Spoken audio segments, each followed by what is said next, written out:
இஸ்லாமிய சமூகமும் இறை நெருக்கமும் என்ற தலைப்பில் எங்களின் ஆன்மீக ஆசான் அடையார் அல்ஹுதா அரபிக் கல்லூரியின் முதல்வர் குராசானி பீர் ஜுமா பள்ளிவாசலுடைய தலைமை இமாமும் சிந்தனை போர்வால் மௌலானா மௌலவி சொல் மாமணி டாக்டர் ஹசரத் பெருந்தகை அவர்கள் தங்களுக்கு முன்னால் இப்பொழுது சிறப்புரையாற்றுவார்கள்.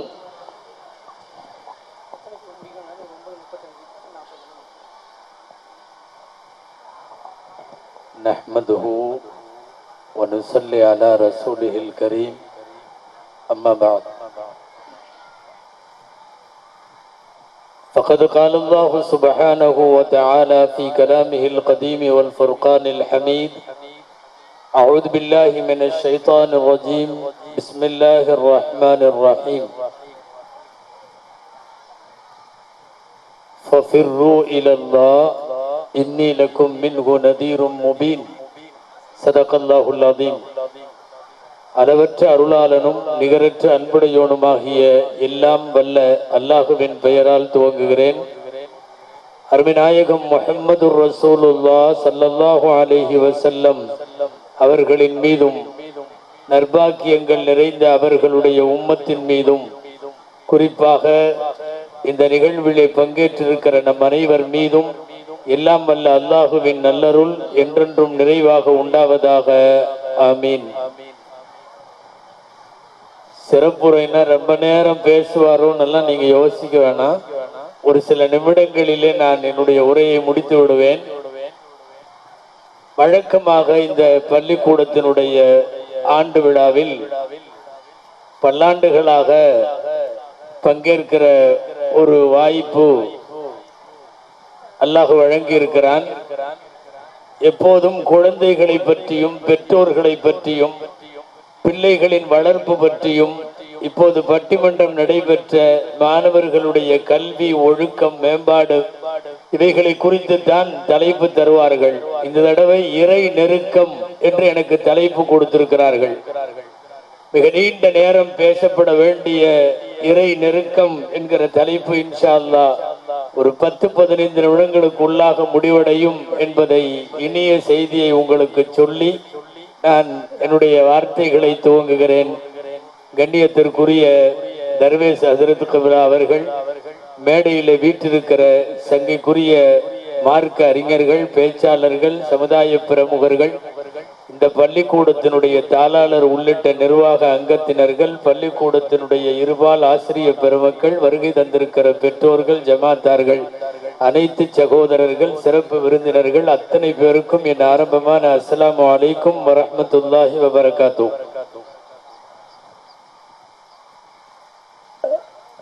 மாணவர்களுக்கு தர வேண்டிய கல்வி, அவர்களுக்கு தர வேண்டிய ஒழுக்கம், இவைகளை குறித்தெல்லாம் ஹஜ்ரத் சொன்னது போல மிக அழகான முறையில உலமாக்கள் உரையாற்றி முடித்திருக்கிறார்கள். நம்முடைய பிள்ளைகளுக்கு எதையும் தருவதை விட, யாரையும் தருவதை விட அல்லாஹுவை வழங்கிவிட்டால் காலமெல்லாம் அவர்கள் கவலை இல்லாமல் வாழ்ந்துவிட முடியும். அதுதான் இங்கே இறை நெருக்கம் என்று எனக்கு தலைப்பு தரப்பட்டிருக்கிறது. கோடானும் கோடி சொத்துக்களை விட, பெரிய பெரிய பட்டப்படிப்புகளை விட, கண்ணு கட்டிய தூரம் வரை நிலபுலங்களும் வீடு வாசல்களும் மனைகளும் எல்லாம் இருப்பதை விட அல்லாஹ் கிடைத்து விட்டால் அகிலமே கிடைத்தது போல. நீங்கள் கேள்விப்பட்டிருக்கலாம், ஒரு கதை சொல்லுவார்கள். அரசன் அறிவிப்பு செய்தானாம், எல்லாரையும் ஒரு ஹாலுக்குள்ள விட்டு பூட்டிட்டு, ஹால் ஃபுல்லா தங்கம், வைரம், வைடூரியம், மாணிக்கம் என்றெல்லாம் இருக்கிறது. இந்த ஹால்ல இருக்கிறவங்க எதை வேணாலும் எடுத்துக்கலாம்.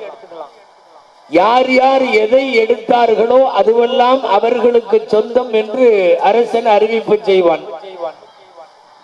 ரெடி 1 2 3 சொன்ன உடனே எல்லாரும் போய் தங்கத்தை, வைரத்தை, என்னத்தையோ எடுத்தாங்க. ஒரு விவரமான ஆளு போய் அந்த அரசரை கையில பிடிச்சுக்கிட்டான். இந்த ஹாலுக்குள்ள இருக்கிற எதை எடுத்தாலும் அவங்களுக்கு சொந்தம். நீங்களும் இந்த ஹால்ல தான் இருக்கிறீங்க, அதனால நீங்கள் எனக்கு சொந்தம். நீங்கள் எனக்கு சொந்தம் என்றால் இந்த நாடே எனக்கு சொந்தம். அதுபோலத்தான் படிப்பு வாங்கலாம், பட்டம் வாங்கலாம், பணம் சம்பாதிக்கலாம், உலகத்தில் உள்ளதையெல்லாம் நமக்கு எழுதி உரிமை எடுத்துக் கொள்ளலாம். அதையெல்லாம் விட உலகத்தையே இயக்குகிற ரப்பை கையில பிடித்து விட்டால், அவன் கையில கிடைத்து விட்டால், அவனுடைய அணுக்கமும் இணக்கமும் நெருக்கமும் கிடைத்து விடுமானால் உலகத்திலே அதை விஞ்சி எதுவுமே இல்லை. எனவே நீங்கள் குழந்தைகளுக்கு என்ன வேண்டுமானாலும் தாருங்கள், ஆனால் அதற்கு முன்னால் அந்த குழந்தைகளுக்கு அல்லாஹுவை தாருங்கள். அல்லாஹுவை நெருங்குகிற விஷயத்தில் குர்ஆனுக்கு சில பாணிகள் உண்டு. குர்ஆன் சொல்லுகிற வார்த்தைகளிலே நீங்கள் ஒரு வித்தியாசம் பார்க்க முடியும். துனியாவை சம்பாதிக்க போன்னு சொல்றப்போ குர்ஆன் சொல்லுகிறது ஃபம்ஷூ ஃபீ மனாகிபிஹா, நடந்து போங்க, போய் சம்பாதிங்க, நடந்து போகணுமா. ஜும்மா தொழுகைக்கு போங்கன்னு சொல்றப்போ குர்ஆன் சொல்லுது ஃபஸ்ஸவு ஃபில் அர்தி, வேகமா போங்க அப்படின்னு வருது. அல்லாஹ்ட்ட செஞ்ச பாவத்துக்கு மன்னிப்பு தேடுறதா இருந்தா குர்ஆன்ல வருது சாரிஉ இலா மக்ஃபிரா, ஒருத்தருக்கு ஒருத்தர் போட்டி போட்டு ஓடுங்கன்னு வருது. நீங்க வார்த்தை வித்தியாசம் கவனிக்கணும்.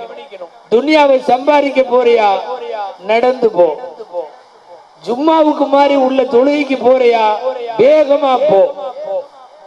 சொர்க்கத்துக்கு போறியா, பாவ மன்னிப்புக்கு போறியா, ஒருத்தருக்கு ஒருத்தர் போட்டி போட்டு விரைந்து போ.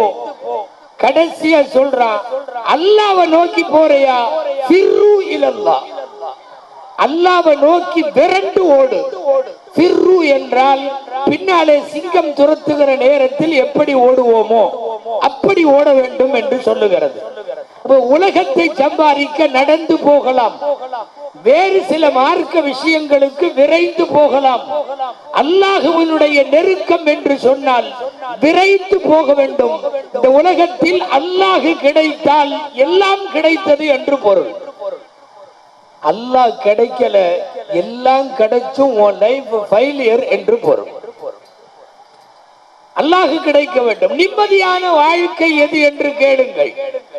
சில பேர் சொல்லுவாங்க காசு நல்ல சம்பாரிச்சு லைஃப்ல செட்டில் ஆயிட்டா போதும், நிம்மதியா இருக்கலாம். இது பச்சை பொய். நல்ல பதவி, போஸ்ட், கிரேடு, அதுவும் பச்சை பொய். நல்ல மனைவி கிடைத்து விட்டால் வாழ்க்கையில ஜெயிச்சிடலாம், நிம்மதியா இருக்கலாம். அப்படியெல்லாம் இருக்கிற மாதிரி தெரியல. நிறைய குழந்தைங்க இருந்தா நிம்மதியா இருந்துடலாம், அப்படியும் தெரியல. சில பேருக்கு மனைவிதான் பிரச்சனையே, மனைவிதான் பிரச்சனை. பள்ளிவாசல்லையே படுத்திருந்தாராம் ஒரு ஆளு. அவர்கிட்ட தான் கேட்டிருக்காங்க, அடிக்கடி பள்ளிவாசலுக்கு வர்றீங்களே, என்ன விஷயம்? இல்ல நானும் என் மனைவியும் சண்டை போட்டோம்னா எதுக்கு பிரச்சனைன்னு சொல்லி நான் நேர கிளம்பி பள்ளிவாசலுக்கு வந்துருவேன். அப்படியா? அவரா நினைச்சுக்கிட்டாரு பிரச்சனை முடிஞ்ச உடனே பள்ளிவாசல்ல இருந்து வீட்டுக்கு போயிடுவார் போல தெரியுது. இது ஒரு நல்ல பாணி தான், பிரச்சனை வந்த உடனே பள்ளிவாசலுக்கு வர்றது அப்படின்னு. அடுத்து கேட்டிருக்காரு, எப்போ வந்தீங்கன்னாரு. நான் 3 வருஷம் ஆச்சு. 3 வருஷமா பள்ளிவாசல்ல தான் இருக்காரு. பல பேருக்கு வாழ்க்கையில மனைவி ருசிக்கல, பல பேருக்கு மக்களால் பலன் இல்லை, பதவியால் பலன் இல்லை, காசு பலனால் பலன் இல்லை. உண்மை என்ன தெரியுமா? யார் ரப்பை அடைந்தார்களோ, யாருக்கு அல்லாஹ் வசப்பட்டானோ, யார் அல்லாஹ்விடத்திலே தஞ்சமானார்களோ அவங்க நிம்மதியா இருக்காங்க. பாக்கெட்ல காசு கம்மியா இருக்கலாம், அவருக்கு சொந்த வீடு கூட இல்லாம இருக்கலாம், லைஃப்ல நிம்மதியா இருக்காங்க. காசு இருந்தா நிம்மதிங்கிறது திரும்ப திரும்ப நம்மிடத்தில் சொல்லப்பட்ட, வாழ்க்கையில நிறைய தடவை பேசப்படுகிற பொய். ஆனால் உண்மை என்று நாம் நம்பிக்கொண்டிருக்கிற பொய். லைஃப்ல உங்களுக்கு தெரியும், உலகத்திலேயே பணக்கார நாடு பட்டியல்ல என்ன பட்டியல் தெரியுமா? ஹிட் லிஸ்ட்ல இருக்கிறது ஸ்வீடன் நாடு, கத்தார் நாடு, இதையெல்லாம் சொல்றாங்க. இன்னைக்கு கத்தார், அதே மாதிரி ஸ்வீடன். ஸ்வீடன் பல்லாண்டுகளாக பட்ஜெட் போட்டு காசு மிச்சம் இருக்குமா. நம்ம எல்லாம் பற்றாக்குறை பட்ஜெட் போடுறோம். நம்ம நாட்டுல எல்லாம் எக்கச்சக்கமான காசு. ஒரு சின்ன நாடு, இதுவரையும் குறைவே இல்லை பட்ஜெட்டில். பட்ஜெட் போட்ட பிறகு பணம் மீதம் இருக்கும். அப்படிப்பட்ட நாடு. உங்களுக்கு தெரியும், இதற்கு நேர் எதிரான சோமாலியா, போஸ்னியா, ஆப்பிரிக்காவினுடைய கடைகோடி, சாப்பிடுறதுக்கே இல்லாம வயிறு ஒட்டி போய் எலும்பு தெரிகிற, வறுமையோடு போராடுகிற, சுத்தமா காசு இல்லாத ஏழை கண்ட்ரிகள் அதெல்லாம். ஆனா ஒரு நிலவரம் உண்மை என்ன தெரியுமா? உலகத்திலேயே தற்கொலை அதிகமா நடக்கிற நாடு ஸ்வீடன். தற்கொலை அதிகமான, காசுக்கு பஞ்சம் இல்ல, பட்ஜெட்ல பற்றாக்குறை இல்ல, நாளை பிறக்கிற குழந்தை எல்லாம் அடுத்த தலைமுறைக்கு தேவையான அளவுக்கு சொத்து இருக்கிறது. ஆனாலும் வருஷம் தற்கொலையில நம்பர் 1 இடம் அந்த நாடு. ஆனா சோத்துக்கே வழி இல்லாத சோமாலியாவில் தற்கொலை வீதம் உலகத்திலேயே கம்மி. உங்களுக்கு புரிகிறதா? காசு என்பது நிம்மதியை தர முடியாது, பதவி நிம்மதியை தர முடியாது, மனைவி மக்கள் தர முடியாது. இந்த உலகத்தில் நிம்மதி கிடைக்கும் ஒரே இடம் அல்லாஹ் மட்டும்தான். அராபி திக்ரில்லாஹி தத்மஇன்னுல் குலூப், உள்ளங்கள் நிம்மதி பெறுவது அல்லாஹ்வினுடைய நினைவுகளில் மட்டும்தான். எத்தனையோ பேர் காசு இல்லாதவங்க, நான் அடிக்கடி சொல்றது உண்டு, மசாவர் மாதிரி பள்ளிவாசல்ல படுத்திருப்பாங்க, டீ குடிக்கிற கூட காசு இருக்காது, படுத்த உடனே தூங்கிடுவார், நிம்மதியா தூங்கிடுவார். இங்க நம்மால ஆஜியார் 5 கோடி 10 கோடி பாரு, இம்முட்டு மாத்திரை போட்டாலும் தூக்கம் வர மாட்டேங்குது, கோடி கோடியா காசு. அடிக்கடி கேட்டுக்குவார், அதுல தூக்கம் வர்றதுக்கு என்ன ஓதணும்? தூக்கம் வந்தா படுத்த உடனே தூங்கிடணும்ல. எந்த பேங்க்ல எந்த பேலன்ஸ், எந்த கஸ்டமர், எந்த பார்ட்டி, எந்த செக், என்ன பவுன்ஸ், இப்படி யோசிச்சுட்டு இருந்தா எங்க போட்டு தூக்கம் வரும்? சரி, வந்து கேட்கிறாருங்கிறதுக்காக வேண்டி நம்ம ஏதாவது ஒரு ஆயத்தெல்லாம் சொல்லி அல்லது ஏதாவது ஒரு செலவாத்தி சொல்லி, நீங்க இதை ஓதுங்க, இத்தனை தடவை ஓதுங்க, நல்லபடியா தூக்கம் வந்துடும் அப்படின்னு சொல்லி அனுப்பிச்சுடுவோம். ராத்திரி 1:30க்கு போன் பண்ணி அது முடிஞ்சது, அப்புறம் என்ன ஓதணும்? நிறைய காசு இருக்கிறது, கோடி கோடியாக இருக்கிறது, நிலபுலன் வீடு வாசல்லாம் இருக்கு. அல்லாஹ் கிடைக்க வேண்டும், நிம்மதி அதுதான். நிறைய பேர் நீங்கள் இதே சென்னையிலே பார்க்கலாம், திரைப்பிரபலங்கள் தற்கொலை செய்து கொள்ளுகிறார்கள், பெரிய பெரிய டைரக்டர்ஸ் தற்கொலை செய்து கொள்ளுகிறார்கள், பைனான்ஸ் கம்பெனியினுடைய எம்டிகள், மேனேஜிங் டைரக்டர்ஸ் தற்கொலை செய்து கொள்ளுகிறார்கள். இவங்களுக்கெல்லாம் பணத்துக்கு பஞ்சமா, புகழுக்கு பஞ்சமா? எல்லாம் இருக்கிறது, பின்ன ஏன் தற்கொலை? எல்லாத்துக்கும் ஹார்ட் ஆபரேஷன் பண்ண டாக்டர் 10வது மாடியில இருந்து குதிச்சார். டாக்டர் செரியன் அவர் டெய்லியும் ஆடு இருக்கிற மாதிரி பைபாஸ் சர்ஜரி எல்லாத்துக்கும் அறுத்து போடுவார். அவ்வளவு பேருக்கு இதயம் வாழ்வு மாற்று சிகிச்சை பொருத்தி வாழ்வு கொடுத்தவர் அந்த மாடியிலிருந்து குதிக்கிறார். என்ன காரணம்? வாழ்க்கையில நிம்மதி கிடைக்கவில்லை, காசு பணத்தில் கிடைக்கவில்லை, மனைவி மக்களால் கிடைக்கவில்லை. நிம்மதி இருக்கிற ஒரே முகவரி இறை நெருக்கம் மட்டும்தான், அல்லாஹ் மட்டும்தான். நான் அடிக்கடி சொல்றது உண்டு, ஒரு பத்திரிகையில வந்த செய்தி, பத்திரிகையில நான் படிச்ச செய்தி தான் சொல்றேன்.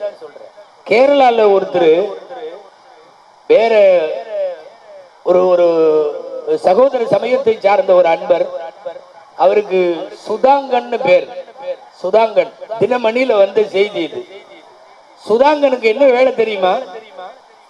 ஒவ்வொரு இடமா போய் தற்கொலை பண்றவங்களை எல்லாம் கண்டுபிடிச்சு யார் அந்த மூடுல இருக்காங்களோ அவங்கள்ட்ட போய் பேசி அவங்கள கரெக்ட் பண்ணி, தற்கொலை எல்லாம் பண்ணக்கூடாது, வாழ வேண்டிய வயசு, இப்படி வாழ்க்கையில ஃபெயிலியர் ஆகலாமா, நீங்க தற்கொலை பண்ணக்கூடாதுன்னு எல்லாத்தையும் ரெடி பண்ணுவார்.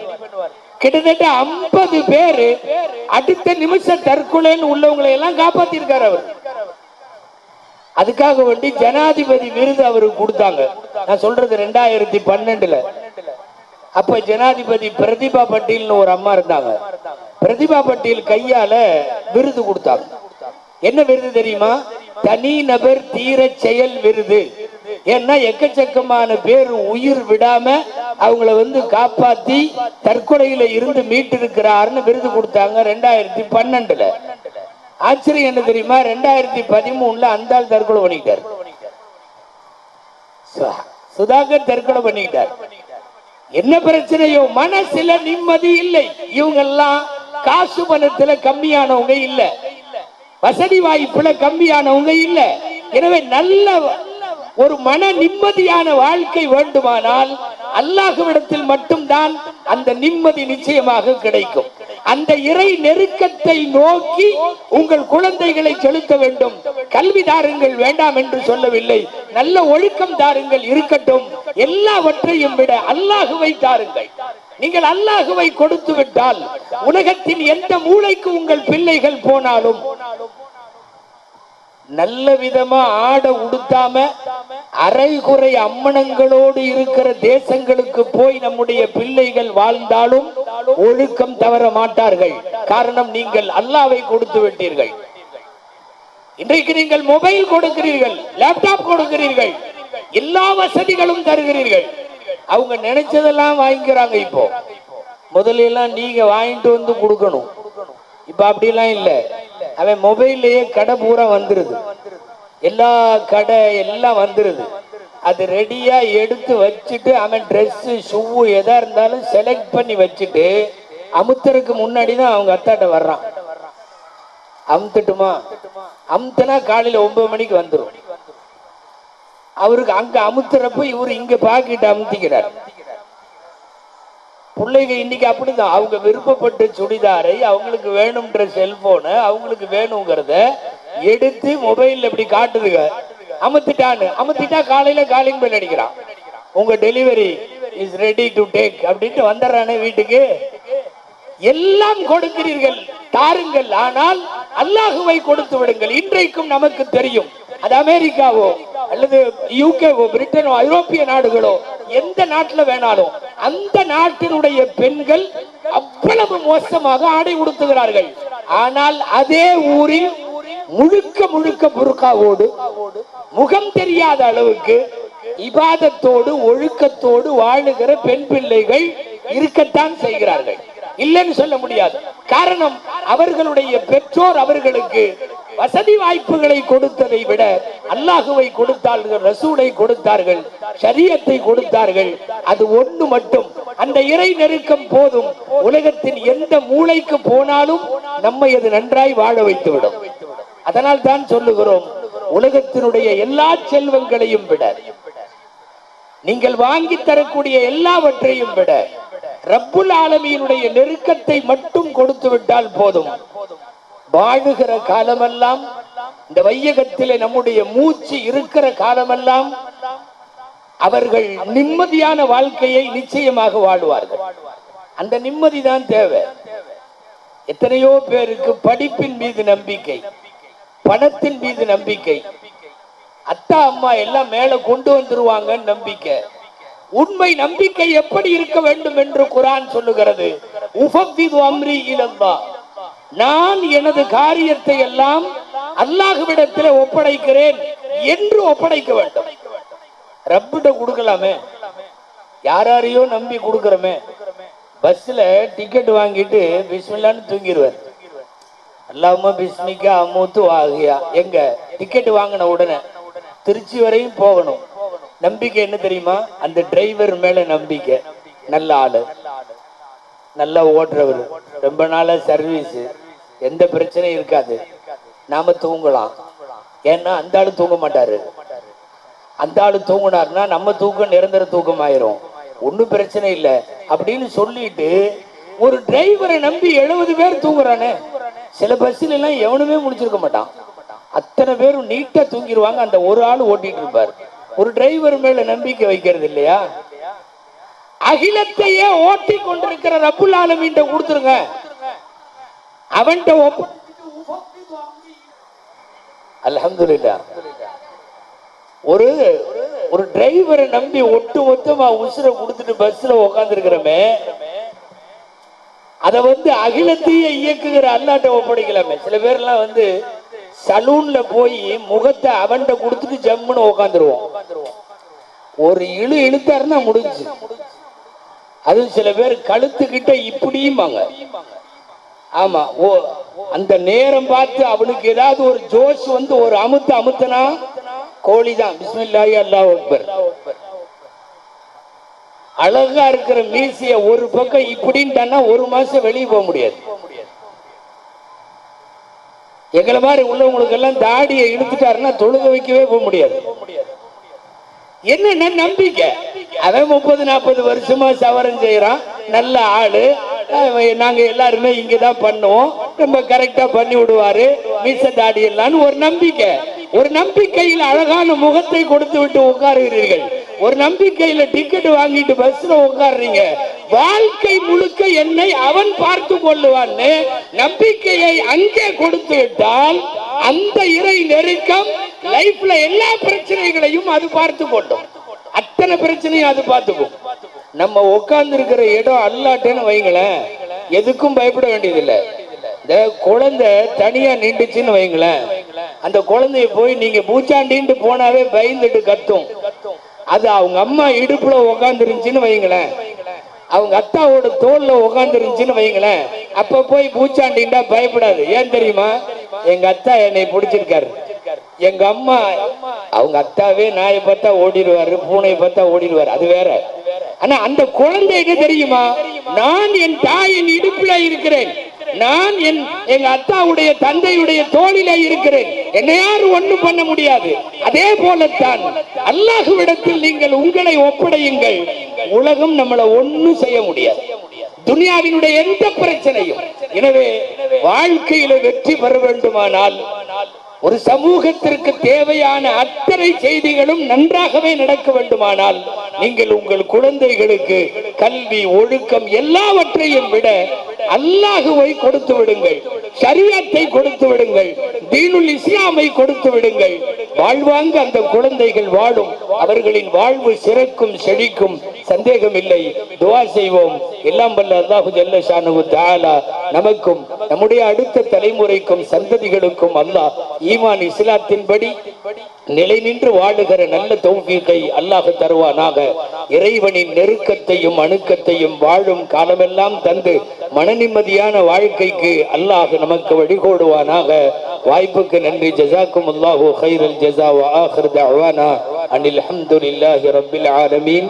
அஸ்ஸலாமு அலைக்கும் வ ரஹ்மத்துல்லாஹி வ பரகாத்துஹு.